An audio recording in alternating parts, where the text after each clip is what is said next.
O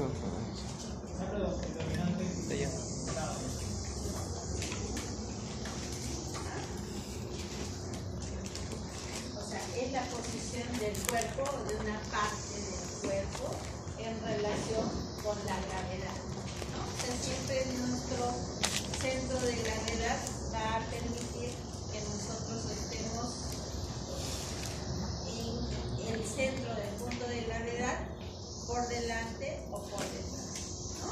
Por ejemplo, ¿por qué decimos que no es recomendable usar zapatos de taco 7 para adelante? ¿Perdón? Altera el centro de gravedad. Ya, altera el centro de gravedad y tendemos a que el centro de gravedad se desplace hacia adelante, ¿no? Entonces, el equilibrio de todas las fuerzas que debe haber entre la columna y las extremidades se pierde, ¿no? Igual no recomendamos el uso de zapatos o de las bailarinas, ¿no? De los zapatos muy chatitos. ¿Por qué?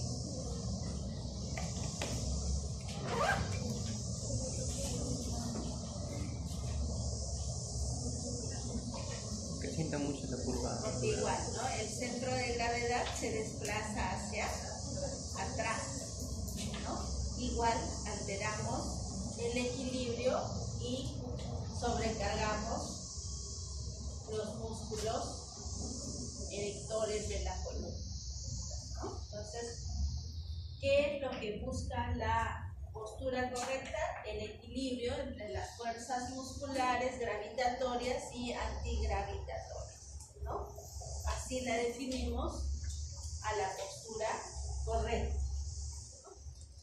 Entonces, también la postura correcta tiene una característica, que no va a sobrecargar la columna ni otra extremidad, ¿no? ¿Cuál es la diferencia entre la primera figura y la segunda figura? La inclinación. ¿Perdón? El ángulo y la inclinación. El ángulo, ¿no? Entonces, tienen un puntero, por favor. ¿Tienen puntero? Entonces, vemos, ¿no? El ángulo. Para hablar de una postura ergonómica en sedestación, tenemos que tener el tobillo a 90 grados, la rodilla a 90 grados y la cadera a 90 grados y la columna a 90 grados, ¿no?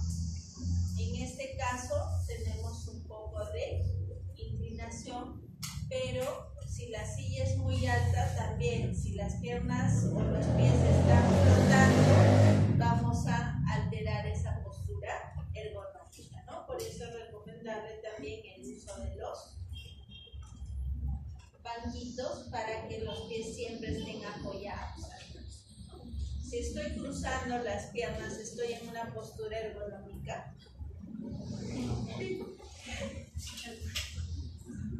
¿Ya? Entonces, acuérdense siempre, si no queremos tener una mala postura, siempre tenemos que estar en el 90, 90, 90, 90.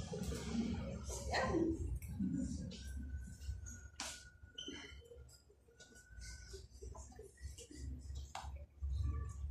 Entonces, ¿cuáles son las características de una postura adecuada? No debe provocar fatiga, no debe provocar dolor, debe adaptarse por lapsos razonables de tiempo, ¿no? Por ejemplo, yo estoy sentado en una postura de 90, 90, 90, 90, está siendo ergonómica, pero si estáis sentada más de hora y media, ¿va a ser una postura adecuada? No. ¿Ya? Entonces, se recomienda que máximo después de la hora y media cambiemos de postura o hagamos una pausa activa de por lo menos 5 minutos, ¿no? Porque ustedes saben que cuando estamos sentados, la columna sobrecarga el doble de nuestro peso. ¿Ya? La peor postura para nuestra columna es el permanecer sentado por tiempos prolongados, ¿ya? Si es que entre clase y clase tienen que pararse o caminar y hacer pausas activas, ¿ya?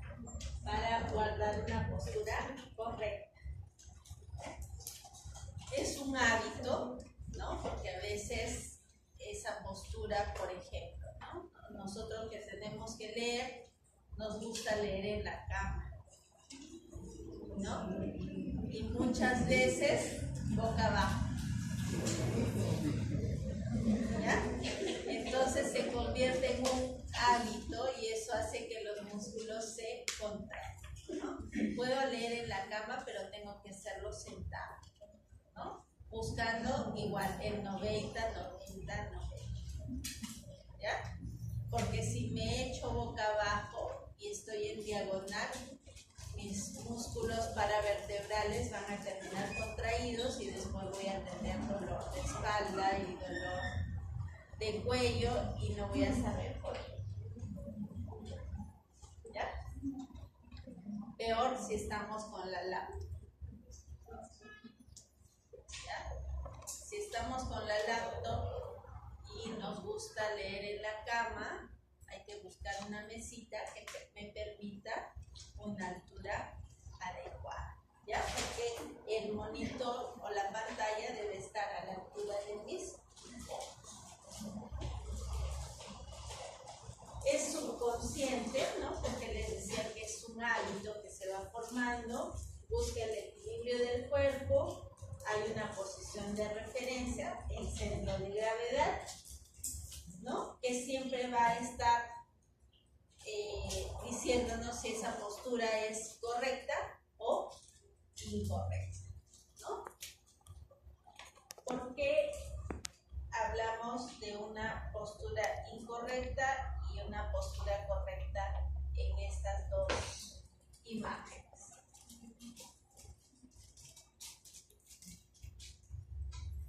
¿Qué estamos viendo en estas dos imágenes? ¿Tienen la lista? ¿Ya firmaron la lista de asistencia a todos? ¿Dónde está? Guaya Alarcón. Doctor. Sí. El centro de gravedad estaría en la primera imagen hacia adelante y sumado al peso de la cabeza también está haciendo que la lordosis de la columna se incremente más todavía.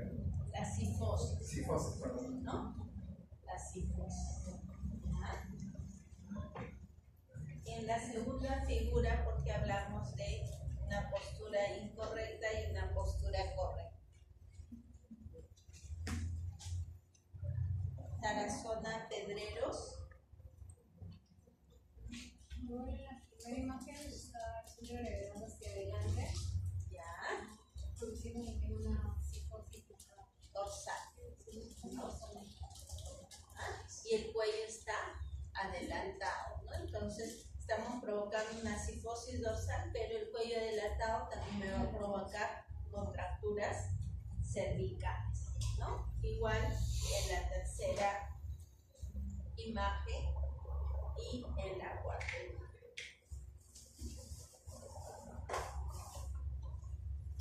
¿Por qué hablamos de una postura inadecuada? ¿No? Porque si en la postura adecuada estábamos diciendo que es importante el equilibrio, ¿no?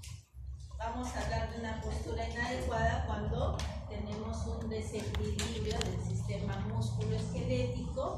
Esta postura inadecuada nos va a provocar más gasto de energía del cuerpo, tanto en actividad como en reposo, ¿no? Porque si yo estoy en una cifosis, mis músculos no van a estar relajados, están contraídos y eso me genera mayor gasto de energía y finalmente me va a provocar cansancio y dolor, ¿no? Entonces se da un desequilibrio entre las fuerzas gravitatorias y antigravitatorias, ¿no? Por eso terminamos cansados, agotados y con dolor.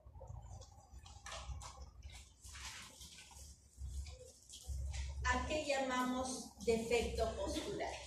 ustedes saben que en la columna, ¿cuántas curvas tenemos?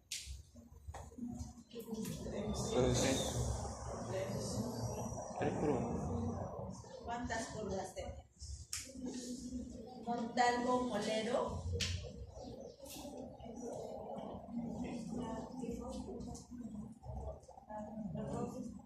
Los dos cervical. A nivel cervical, ¿qué tenemos? Los cervical, los dos cervical. Los dos. A nivel dorsal, Igual.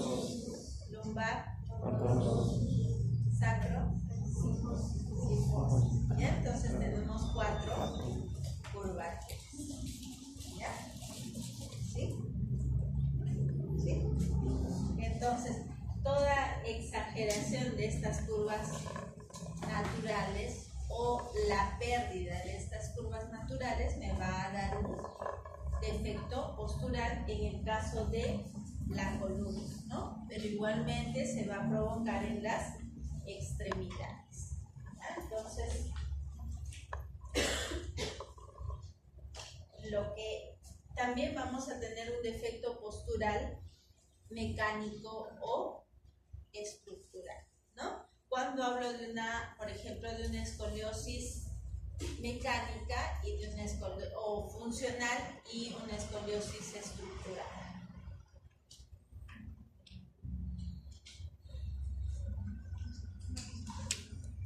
La funcional es cuando se ve el efecto postural, pero ante maniobras específicas se corrige, ¿no? O sea, no existe rotación del cuerpo vertebral. En cambio, cuando hablamos de una escoliosis estructurada, esa curvatura alterada no se corrige con ninguna maniobra, ¿no? Y es porque ya existe la rotación del cuerpo vertebral.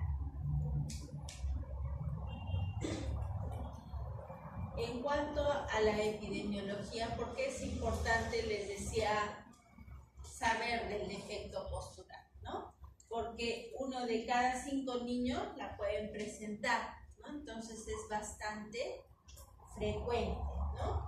Y puede deberse tanto a factores ambientales, a factores hereditarios y también a factores culturales, ¿no? El defecto postural no solo implica la alteración ósea, sino también la alteración muscular y articular, ¿no? Entonces, una postura inadecuada me va a llevar a compensar y va a ocasionar también alteraciones en el movimiento y desequilibrios que se pueden ir incrementando y afectando otras articulaciones, ¿no?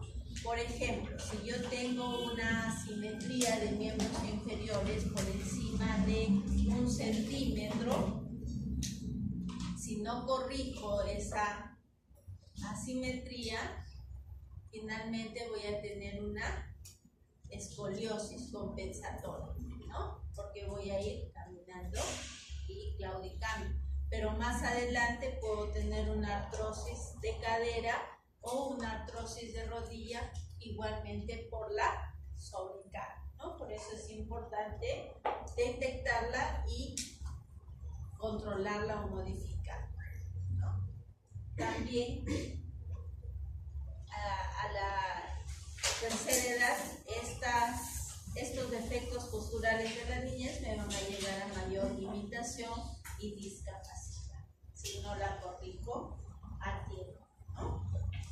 Entonces, los defectos posturales no solo se van a presentar a nivel de la columna, ¿no? También a nivel de la cadera, de las rodillas y de los pies, ¿no? Entonces vamos a ver los defectos posturales más frecuentes en el pie, ¿no? Entonces decíamos que siempre buscamos el centro de gravedad, la línea media, y en base a eso vamos a ir explicando las alteraciones que se dan, ¿no? Entonces, cuando hablamos del metatarso aductor, ¿no? Si vemos en la figura, ¿no? Tenemos la línea media, ¿no? Y si trazamos acá la línea media, vemos que el pie está aducido, ¿no? Está hacia adentro de la línea media y el borde externo del pie es convexo, ¿no? Entonces, si hacemos la diferencia entre el pie normal, vamos a darnos cuenta que el antepié está aducido y tenemos el borde convexo, ¿no? Entonces, hablamos de el metatarso adulto. Luego tenemos el pie plano, ¿no? ¿Cuándo hablamos del pie plano? Cuando el arco del pie está descendido, ¿no? Si hacemos una plantigrafía, vemos que, normalmente se debe pintar la mitad de la planta, ¿no? Pero cuando hablamos de un pie plano, se pinta toda la planta del pie, o si es de tercer grado, ¿no? Si es de segundo, la cuarta parte. Luego tenemos el pie cabo, que es lo opuesto al pie plano, ¿no? O sea, donde tenemos un arco longitudinal que está elevado, ¿no? El problema del pie cabo es que va a provocar dolor y va a provocar callitos en el pie, ¿verdad? Porque los puntos de apoyo se van a dar entre el primer dedo, el primer metatarsiano, el quinto metatarsiano y el calcáneo, ¿no? Entonces, también va a provocar finalmente los dedos en garra, ¿no? Porque el pie no se va a apoyar uniformemente, sino en esos tres puntos. Y va a provocar también dolor. Cuando hablamos del calcáneo valvo, ¿no? Cuando el calcáneo está rotado hacia afuera, ¿no? Y está evertido y está pronado, ¿verdad? Entonces, generalmente el calcáneo valvo se puede dar o se objetiva más en síndromes hipotónicos, ¿no? Porque la musculatura, como es hipotónica, le falta tono, tiende a caer y desplazar, ¿no? Entonces, tenemos el calcáneo valvo. A diferencia del calcáneo valvo, tenemos el calcáneo varo, ¿no? Si el calcáneo estaba rotado hacia afuera en el calcáneo valvo, en el varo está rotado hacia adentro, ¿sí? Y está invertido y está supinado, ¿ya? Entonces, tenemos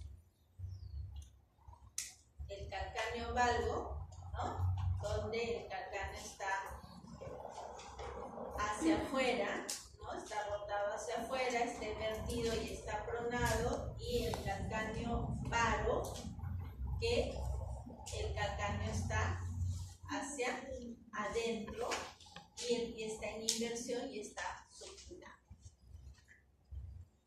Luego tenemos los defectos posturales de la rodilla, ¿no? Cuando hablamos del geno valvo, cuando hacemos que el paciente se pare y las rodillas están juntas, pero la distancia de los malleolos está por encima de 5 centímetros, ¿ya? Entonces, ahí hablamos de un geno valvo. A diferencia del geno varo, ¿no? Donde las rodillas están separadas, pero la distancia intermalleolar está disminuida, ¿no? ¿Cuál es la distancia normal? De 5 centímetros, ¿no? Si está disminuida, hablamos de un geno varo, y si está aumentada, de un geno varo. La torsión tibial. La torsión tibial, como su nombre lo dice, es una desviación de la tibia, ¿no? Que va a estar rotada respecto a su eje longitudinal, ¿no? Y si nosotros hacemos una proyección, acá tenemos una tibia normal, hacemos la perpendicular y la línea debe quedar en el segundo, entre el segundo y tercer dedo, ¿no? Si vemos y hablamos de una torsión tibial, al hacer la proyección, estamos viendo que el eje está quedando entre el cuarto y quinto dedo. ¿Ya? Cuando hablamos de tibias varas, ¿qué alteración vemos ahí? Una tibia normal, una tibia vara, ¿no? Entonces las rodillas están bastante separadas y los maleolos también, ¿no? ¿Cómo diferenciamos entonces un geno varo de una tibia vara? El geno varo, ¿qué nos va a indicar? ¿Cómo identificamos? El maleolo El maleolo cerca. menos de 5 centímetros y esto. En cambio, en las tibias varas, Vamos a estar más cerca. en el geno varo está Rodilla. el espacio intermaleolar está disminuido y las rodillas están separadas. En cambio, en las tibias varas, ¿qué sucede? Los dos están Las separados. rodillas y el espacio intermaleolar están separados. En los defectos posturales de la columna, ¿no? Hablábamos de la cifosis, ¿no? ¿Cuándo vamos a tener una cifosis? Cuando aumente la curvatura dorsal o la curvatura sacra, ¿no? Lo más frecuente es la famosa llamada joroba, ¿no? O sea, es un defecto postural que consiste en el aumento posterior de la curvatura dorsal, ¿no?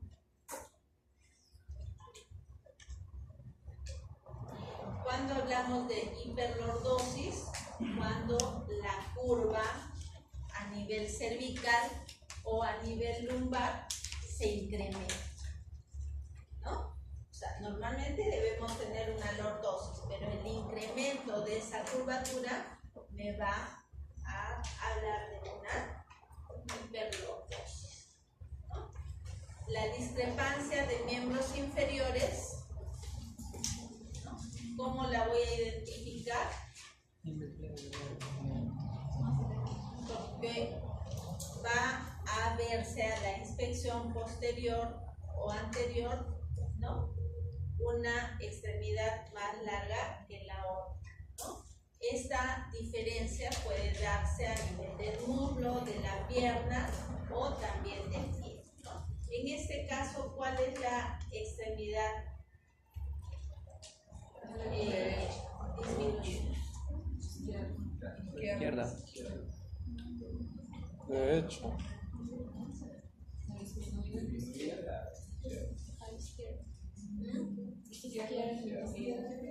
¿Quién dice la izquierda? A ver, levanten la mano de los que dicen la izquierda. ¿Por qué? Aparentemente, si solo veo la fotografía, ¿no? Me podría confundir, ¿no? Pero si vemos la radiografía, ustedes ven el nivel de la pelvis y miren acá y a la derecha. aquí, ¿no? ¿Cuál es la diferencia? ¿Cuál es la cortada?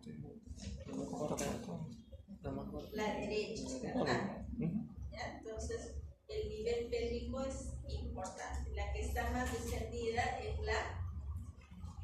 el miembro inferior más corto. ¿Ya?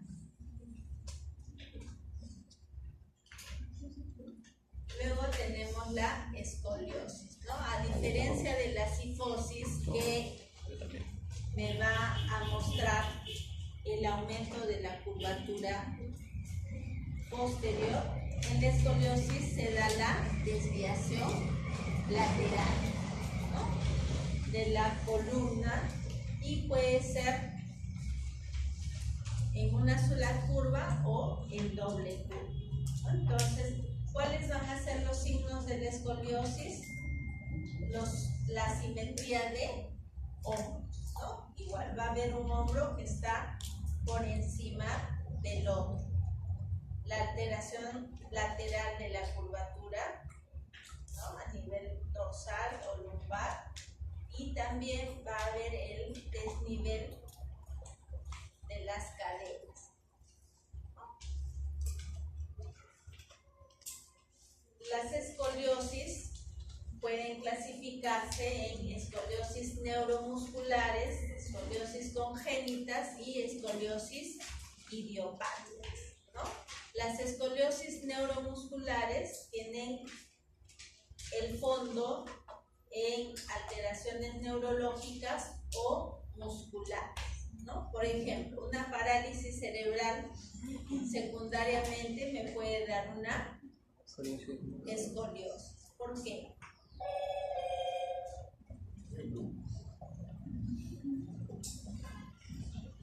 ¿Por qué una parálisis cerebral me puede dar una escoliosis? Por La los músculos hipotonía, también. por la hipotonía muscular. Hipertonía. Hipertonía. Ajá. La escoliosis me da, Hipertonía, sí, hipertonía. perdón, la parálisis La parálisis cerebral me cerebral. da hipertonía o hipotonía. Hiper.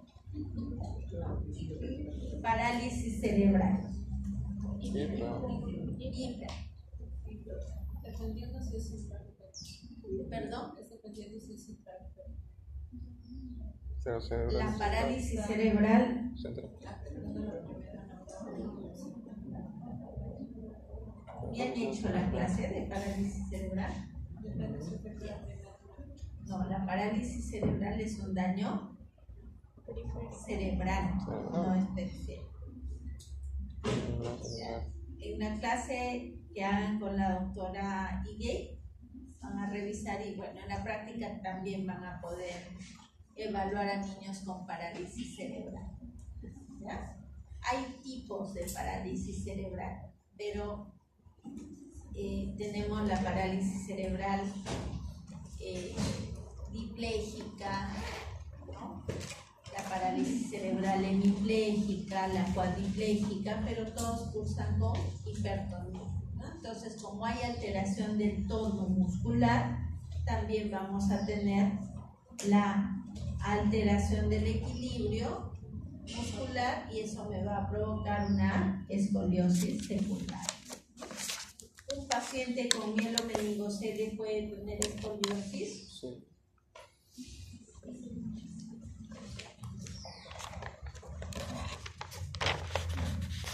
Sí.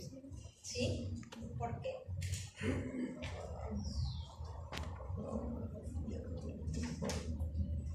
¿Cuál es la característica de un paciente con mielomeningocele? Hipotonía. Juan Alba. Doctor, ¿cuál es la característica de un paciente con mielomeningocele? ¿Perdón?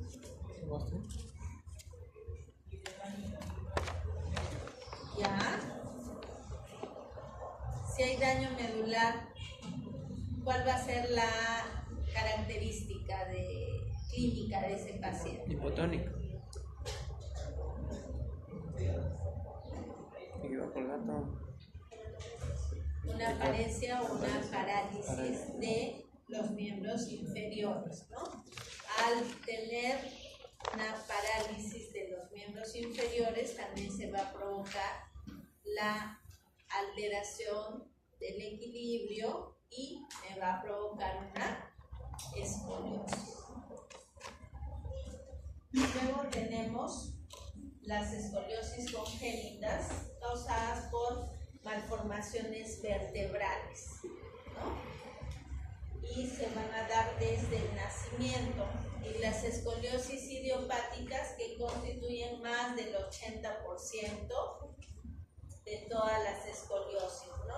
Y su causa es desconocimiento. Se atribuye, como les decía, a factores ambientales, estructurales y también familiares. Según la edad de diagnóstico, la escoliosis se puede catalogar como idiopática infantil si se presenta desde el nacimiento hasta los 3 años de edad, ¿no? Si se identifica en ese lapso. La idiopática juvenil entre los 4 y los 9 años de edad, y la escoliosis idiopática del adolescente entre los 10 años y la madurez esquelética, ¿no? ¿Qué quiere decir? Hasta que concluya el periodo de crecimiento, ¿no? Es más frecuente en niñas en una proporción de 7 a 1, ¿no? ¿Por qué es importante catalogar a la escoliosis de acuerdo a la edad de presentación o de identificación? Para el tratamiento. Para el tratamiento, ¿no? Y si estoy en la etapa de una escoliosis idiopática del adolescente, tengo que tener mucho más cuidado, porque en los periodos de crecimiento rápido, esa escoliosis que es leve puede convertirse en moderada o severa en meses, ¿ya? Y también es importante porque podemos corregir la escoliosis hasta que se termina la etapa de crecimiento. Después solo evitamos que se acentúe. Bueno, la escoliosis no duele, ¿no? O sea, la deformidad ósea no va a provocar dolor. Lo que provoca dolor son las contracturas musculares secundarias que se van a dar por una postura alterada, ¿no? Pero en los casos graves, el mayor compromiso se da a nivel pulmonar, ¿no? O sea, la insuficiencia respiratoria por una deformidad grave, ¿no? Que va a evitar la expansión adecuada de los pulmones, ¿no? Ya hemos hablado de la sintomatología y de la signología, ¿no?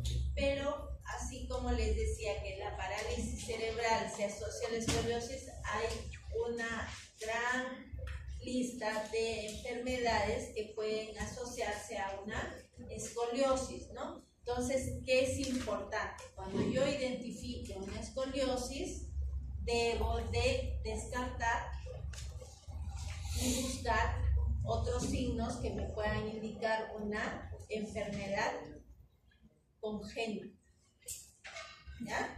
Porque a veces decimos, ya, una escoliosis, pero si no la evaluamos bien más adelante, podemos darnos cuenta que se trata de un síndrome congénito, ¿ya?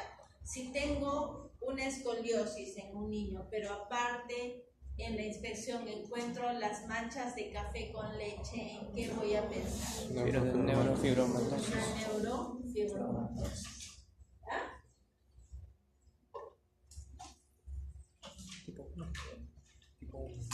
Entonces tenemos que evaluar, como les decía, si encuentro las manchas café con leche, pensar en una neurofibromatosis.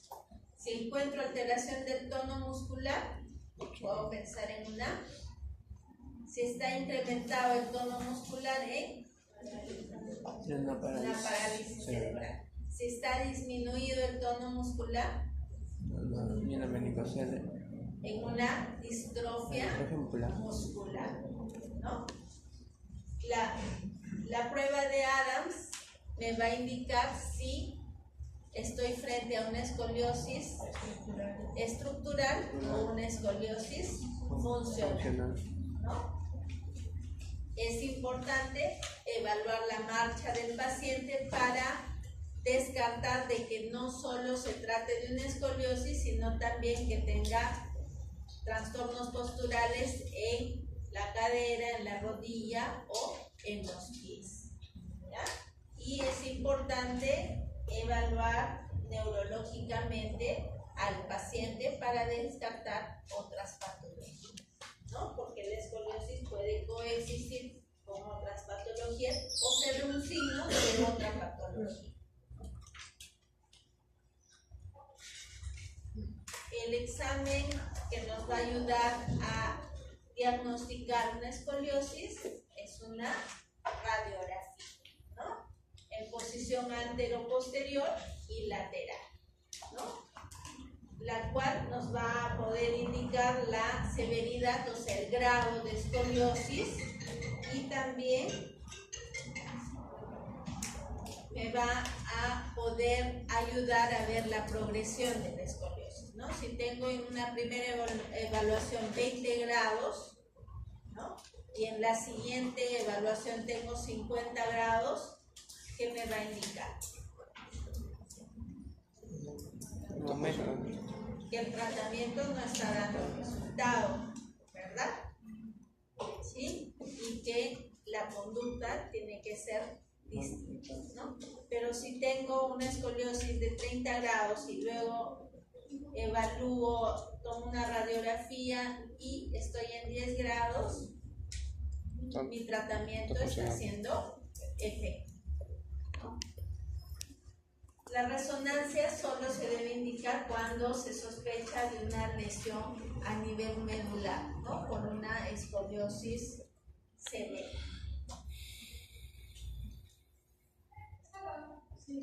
En el examen les decíamos que es importante identificar el ángulo de Cook, ¿no? El ángulo de Cook nos va a decir si esa escoliosis es de grado leve, de grado moderado o de grado severo, ¿no? ¿Cómo puedo hacer la gráfica del ángulo de Cook, ¿no? Dice, la primera proyección va a ser superior, ¿no? Entonces va a ser la placa terminal superior de la vértebra superior involucrada, es decir, donde empieza la deformidad, ¿no? Aquí, ¿ya? Hago la proyección y luego el borde inferior va a ser donde termina, ¿no? O sea, es la parte terminal de la vértebra inferior afectada, ¿no? O sea, dónde empieza la curvatura y dónde termina la curvatura, ¿ya? Entonces hago la perpendicular y eso me da el ángulo de Cook, ¿no? En este caso estamos hablando de ¿cuántos grados? 89 grados y en la parte inferior de 47 grados. Les decía que es importante saber el grado de escoliosis porque va a depender de ello el tipo de tratamiento que le voy a indicar, ¿no? Si estamos entre 0 y 25 grados, estoy hablando de una escoliosis leve o de primer grado y el tratamiento básicamente es de rehabilitación. Si estoy entre 25 y 45 grados, tengo que indicarle terapia física, natación y el uso de los corsets dorsolumbares, ¿no? Sin embargo, si la curva es mayor a 45 grados, el tratamiento es quirúrgico, ¿no? Con la rehabilitación no vamos a mejorar nada. Entonces, la rehabilitación está basada básicamente en ejercicios de control postural, elongaciones, la tracción en la escalera sueca, ¿no? Lo que va a permitir buscar el equilibrio y la alineación, ¿no?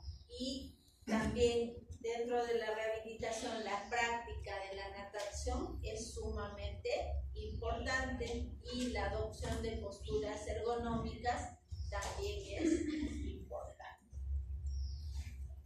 Los corsets, ¿no? Cuando estamos estamos frente a una escoliosis moderada, pero no solo es el uso de corset, ¿no? Igual tiene que hacer la natación y los ejercicios aeróbicos de control postural, la tracción en escaleras, ¿no?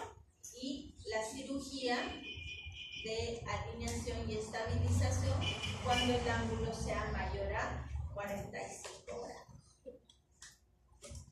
Entonces, para hablar del pronóstico de la escoliosis, como les decía, de la edad o la identificación de la escoliosis de acuerdo a la edad, ¿no? Si identifico una escoliosis cuando el niño tiene 4 años, debo de hacer un tratamiento adecuado para que cuando llegue a la adolescencia esa escoliosis no se descompense, ¿no?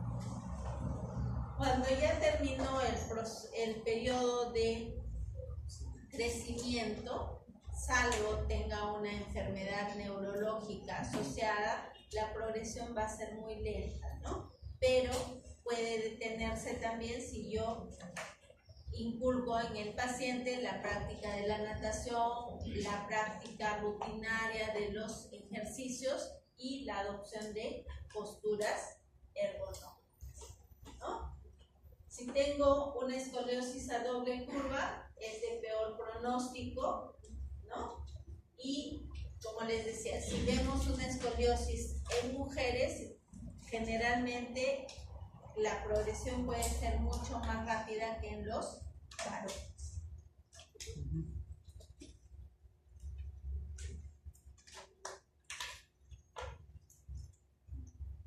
Finalmente, ¿qué debemos tener en cuenta? De que los defectos posturales se presentan mayormente en la infancia, ¿no? Pero no quiere decir que en la adultez también se puedan presentar por un equilibrio o un desequilibrio biomecánico, ¿no?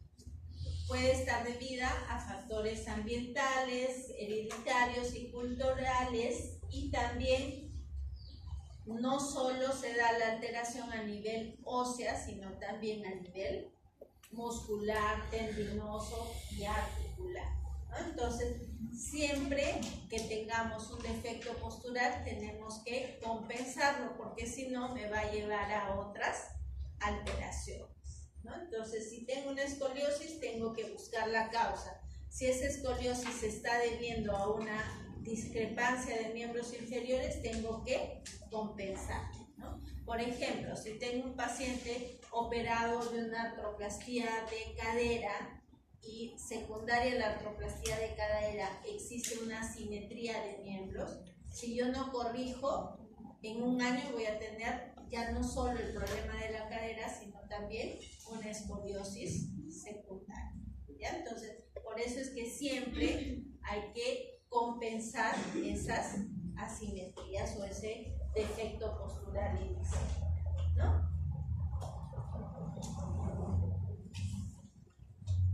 Bueno, como les digo, si lo identificamos tempranamente, podemos corregirlo y prevenir otras complicaciones, porque si ya identifico una escoliosis estructurada, ya no voy a poder corregirla y va a tener que tener el tratamiento quirúrgico para luego empezar con el proceso de rehabilitación, ¿no? Vamos a evitar secuelas si diagnosticamos tempranamente el defecto postural, y es importante inculcar también a los papás que estén pendientes de las posturas que adopta el niño, porque los defectos posturales muchas veces son asintomáticos, ¿no? Entonces, si no estamos haciendo un control adecuado, se nos puede pasar y ya identificamos la deformidad, o en este caso la escoliosis, cuando el niño está en la adolescencia y la progresión de la escoliosis ha sido rápida, ¿no? Entonces, ya no identificamos una escoliosis leve, sino una moderada o severa cuando ha podido prevenirse, ¿no? Entonces, es importante los despistajes en las escuelas también, ¿no? Entonces, cuando hagan sus serums, traten de potenciar esa labor preventiva, ¿no?